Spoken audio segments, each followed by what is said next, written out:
బయటికి క్రైస్తవులుగా ఉన్న వారిని కూడా నేను నా వైపుకు త్రిప్పేసుకున్నా. వీడంతా పిల్లబచ్చా. హే జోసెఫ్, ఏంటి ఒంటరిగా ఉన్నావు? నీకు స్నేహితులు లేరా?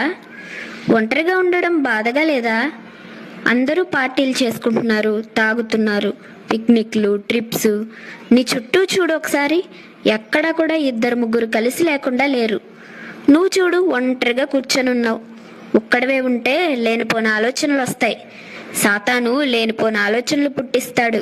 వెళ్ళు, ఎవరితోనైనా స్నేహం చేయి వెళ్ళి.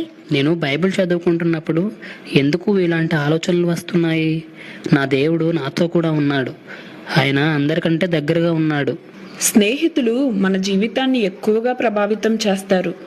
దేవుడు ఏదైతే చేయొద్దు అని చెప్తారో వాళ్ళు అదే చేయమని చెప్తారు. ఎందుకంటే యేసయ్య ఏదైతే వద్దని చెప్పారో అదే మనుషులను ఎక్కువగా ఆకర్షిస్తుంది. చివరికి స్నేహితుల ద్వారా మిమ్మల్ని ఆకర్షించే సాతాను చెప్పిందే మనుషులు చేస్తారు. లైఫ్ ఎంజాయ్ చేయడంలో యేసయ్యను విడిచిపెట్టి సాతానుని సంతోషపెట్టడం తప్ప అంతకు మించి ఏమీ లేదు. నిజం.